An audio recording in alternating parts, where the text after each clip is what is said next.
आज हम लोग बात करेंगे बीपीएससी के बारे में, स्पेशली पीटी के बारे में।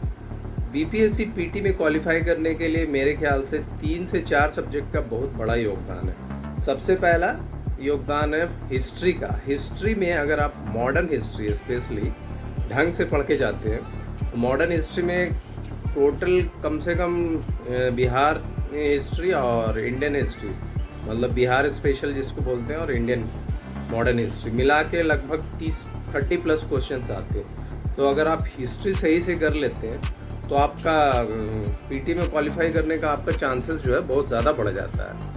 बहुत ही ज़्यादा बढ़ जाता है, क्योंकि मॉडर्न हिस्ट्री एक ऐसा सब्जेक्ट है, उसमें हर साल देखा गया, पिछले 10-15 साल का अगर आप उठा के ये पेपर का एनालिसिस करेंगे तो आप पाएंगे कि मॉडर्न हिस्ट्री में ज़्यादातर क्वेश्चन आते हैं freedom struggle, 1857, Indian national Congress, non cooperation movement से लेके बहुत सारे क्वेश्चन आते हैं। मतलब कि आप ये लगा लो कि 1857 की क्रांति के बाद जितने भी इंडियन हिस्ट्री में जो भी घटनाएं हुई उनसे क्वेश्चन, अनलिमिटेड क्वेश्चन, बहुत ज़्यादा ही क्वेश्चन आते हैं। चाहे कि कौन सा गवर्नर ने क्या रिफॉर्म लाया, पार्टीशन ऑफ बंगाल हो गया, आपको नॉन कॉपरेशन मूवमेंट, खिलाफत मूवमेंट, ये सारे क्वेश्चंस इन टॉपिक से बहुत ही ज़्यादा क्वेश्चन आते हैं। तो मॉडर्न हिस्ट्री को मैं आप यही बोलूँगा कि पढ़िए, पूरा ढंग से दिल लगा के अच्छे से पढ़िए अगर आपको बीपीएससी पीटी क्वालिफाई करना है। ठीक है, बात करते हैं बिहार स्पेशल की। तो बिहार स्पेशल में भी मॉडर्न हिस्ट्री की बात करेंगे तो उसमें भी क्वेश्चन आता है, जैसे कि इंडियन नेशनल कांग्रेस का बिहार में सेशन कौन कौन से जगह पे कहाँ पे हुआ और उसके कौन कौन से प्रेसिडेंट थे, प्लस डॉक्टर राजेंद्र प्रसाद का क्या योगदान रहा, ये सारे क्वेश्चंस बहुत ज़्यादा आते हैं। ठीक है, तो मॉडर्न हिस्ट्री को आप हॉलिस्टिकली पढ़ें, मतलब इस तरह से पढ़ें कि मॉडर्न हिस्ट्री तो इंडियन लेवल पे आप पढ़ें, बट बिहार में भी में क्या योगदान, मतलब बिहार का क्या योगदान रहा इंडियन फ्रीडम स्ट्रगल में, वो आपको पढ़ना बहुत ही ज़्यादा ज़रूरी है। तो ये लगा लीजिए 30 प्लस क्वेश्चन तो आएंगे ही आएंगे मॉडर्न हिस्ट्री से, बिहार स्पेशल प्लस अपना मॉडर्न इंडियन हिस्ट्री से। जहाँ तक बात करें कि आप कौन सी बुक पढ़ सकते हैं, तो मॉडर्न हिस्ट्री के लिए आप एक बिपिन चंद्रा की बुक पढ़ सकते हैं, बट वो मेंस के लिए ज़्यादा काम आएगी। पीटी के लिए आपको महेश अहिरवार की एक स्पेक्ट्रम की बुक है, वो पढ़ लीजिए इंडियन लेवल पे मॉडर्न हिस्ट्री की। और जहाँ तक बात रही बिहार लेवल पे मॉडर्न हिस्ट्री की, तो बिहार पे आप 2 बुक पढ़ सकते हैं। एक तो आप क्रॉन पब्लिकेशन की बुक पढ़ सकते हैं, आप अगर इंग्लिश मीडियम के स्टूडेंट हैं। इम्तियाज़ अहमद सर की भी अच्छी बुक है, मैं जनरली फॉलो करता हूँ क्रॉन पब्लिकेशन की ही बुक। मैं आपको दिखाता हूँ, वो मेरे पास होगी।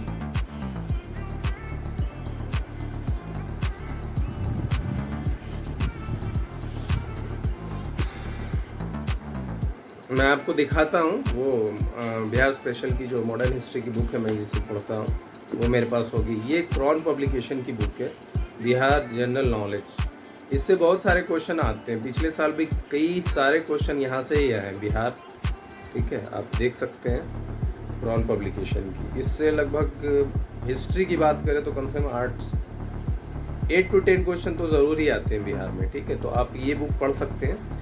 ये मेरी पर्सनल चॉइस है, आपकी डिफर कर सकती है, बट मैं तो इसे बहुत सेटिस्फैक्ट्री पाता हूँ। ठीक है, एक ये बुक, और इसके साथ आप एक और कर सकते हैं क्या, प्रैक्टिस के लिए मान लिया कुछ चीज़ें छूट गई तो प्रीवियस ईयर्स की प्रैक्टिस के लिए भी आप ये बुक फॉलो कर सकते हैं, बीपीएससी की, केबीसी नैनो की, जनरल स्टूडेंट की।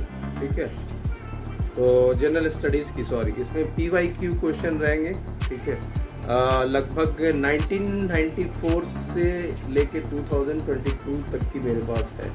काफ़ी अच्छी बुक है ये, बिहार पब्लिक सर्विस कमीशन के लिए, पीटी के लिए। ठीक है, तो ये तो हो गया हिस्ट्री की बात। अब बात करते हैं हम साइंस की। देखिए, साइंस को आप कभी हल्के में मत लीजिएगा अगर आपको पीटी क्वालिफाई करना, और ख़ास कि आपको, क्योंकि साइंस के क्वेश्चन ऐसे रहते हैं ना कि अधिकतर एस्पिरेंट्स उनको स्किप कर देते हैं, मिस कर देते हैं। उनको लगता है कि नहीं, मैं साइंस नहीं भी पढ़ूंगा तो मेरा काम चल जाएगा। साइंस एक ऐसा सेक्शन है जो कि आपको सक्सेस दिलाने में आपको बहुत ही ज़्यादा योगदान कर सकता है, क्योंकि जनरली बीपीएससी पीटी में ऐसा देखा गया है कि साइंस के क्वेश्चन भी कम से कम 20 to 25 रहते हैं। 20 से 25 क्वेश्चन अगर साइंस के आते हैं तो बहुत ही बड़ा रोल प्ले करता है। यहाँ पर लोग के एक एक नंबर से ना सिलेक्शन होने में रह जाता है। मैं आपको बताता हूँ इसी बार की बात। मेरा एक दोस्त है सुधांशु बोल के, उसके पता है कितने नंबर आए हैं? 89 नंबर्स आए हैं। ठीक है, 1-2 नंबर से बंदा रह गया, जनरल कैटेगरी का बंदा है। ठीक है, तो आप ये लगा सकते हैं कि 1-2 नंबर के लिए आप कहाँ से कहाँ जा सकते हैं, जिसको बोलते हैं ना अर्थ से फर्स्ट तक। वो 1 नंबर अगर उस बंदे का आ जाता है, 1-2 नंबर, तो वो क्वालिफाई कर जाता है पीटी। बट पढ़ने में बहुत अच्छा बंदा है। बट कहने का मतलब ये है कि मैं उसके बारे में स्टोरी में यहाँ पे लेके नहीं बैठा हूँ।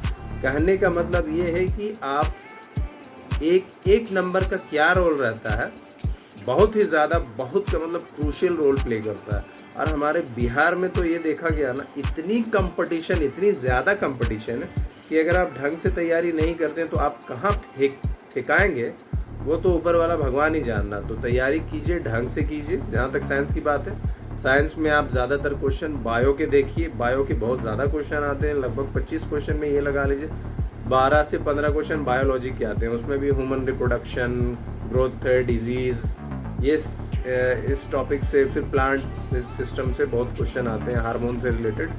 तो बायो के लिए आप एनसीईआरटी की क्लास 11-12 की बुक फॉलो कर सकते हैं।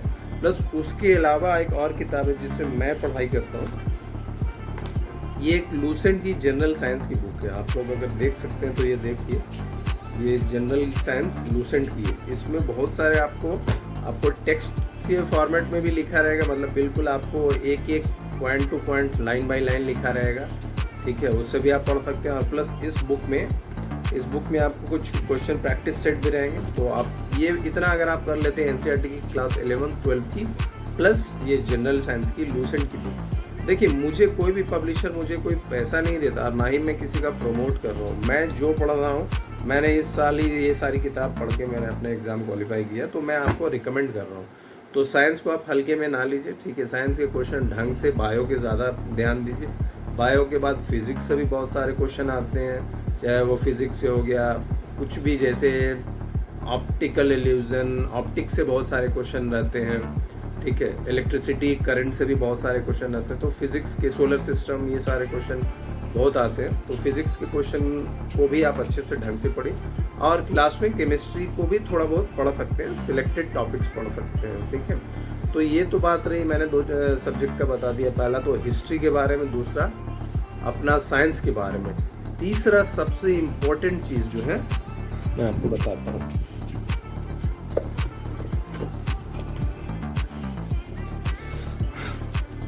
तीसरा सबसे इम्पोर्टेंट सेक्शन जो है वो ये है, 1 मिनट, ये आप देख सकते हैं,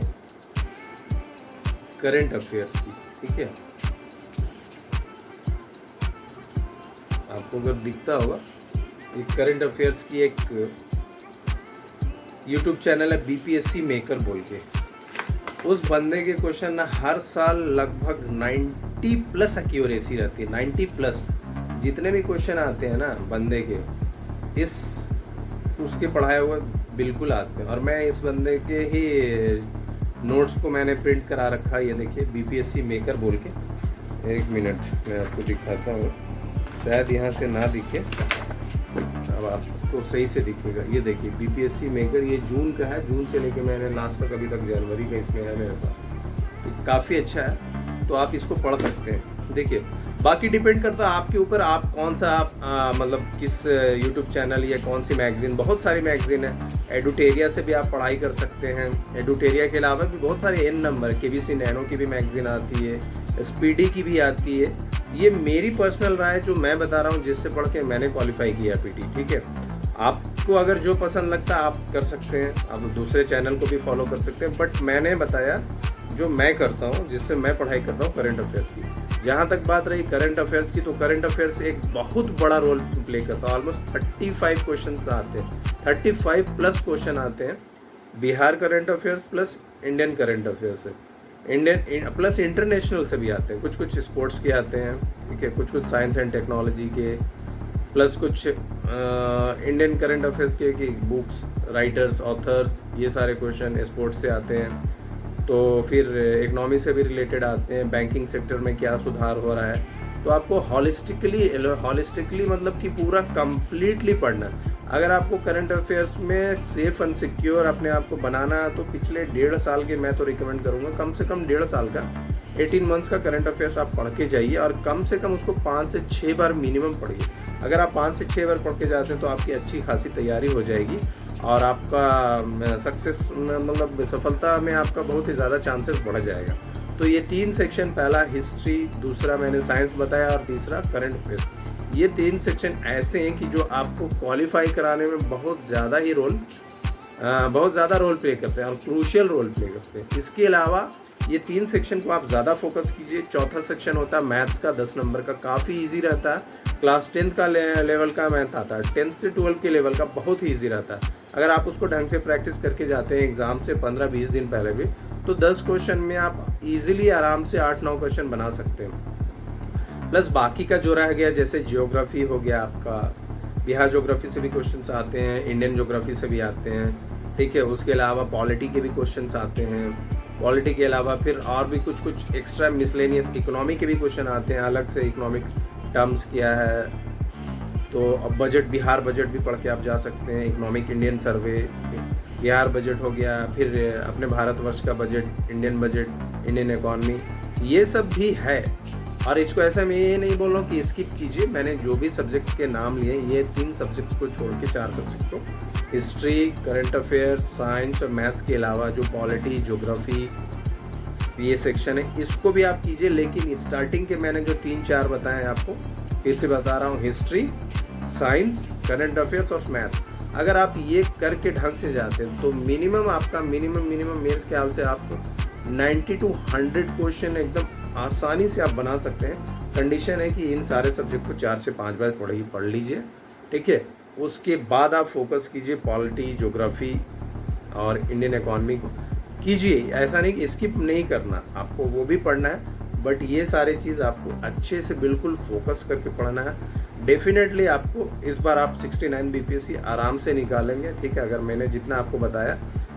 तो चलिए ठीक है, अभी के लिए इतना ही। प्लस हाँ, लास्ट में एक चीज़ और बोलना चाहूँगा, अगर आपको मेरे इस वीडियो में मतलब मैंने जो भी बातें बताई, उसके अलावा भी अगर आपको कुछ समझ में नहीं आ रहा कैसे पढ़ना है, क्या पढ़ना है, कौन सी टॉपिक छोड़नी है, तो कमेंट में लिखिए और मैं अपना नंबर डाल दूँगा, ठीक है, वीडियोज़ में। तो आप मुझे कांटेक्ट कर सकते हैं, बट प्लीज़ मुझे 10 बजे से पहले कांटेक्ट करना, क्योंकि मैं जॉब भी करता हूँ। और शाम में आप 6 बजे के बाद आप मुझे कांटेक्ट कर सकते हैं, ठीक है। तो कमेंट में लिखिएगा ये मेरी वीडियोज़ आपको कैसी लगी और आप नेक्स्ट वीडियो किस टॉपिक पे आपको चाहिए। तो आशा करता हूँ कि आपको ये वीडियो से कुछ सीखने को मिला होगा और उम्मीद है कि आप इस बार बीपीएससी 69 में अच्छे नंबर से क्वालिफाई करेंगे। तो चलिए मिलते हैं किसी दूसरी वीडियोज़ में, तब तक के लिए जय हिंद, बाय बाय और अपना ख्याल रखिएगा।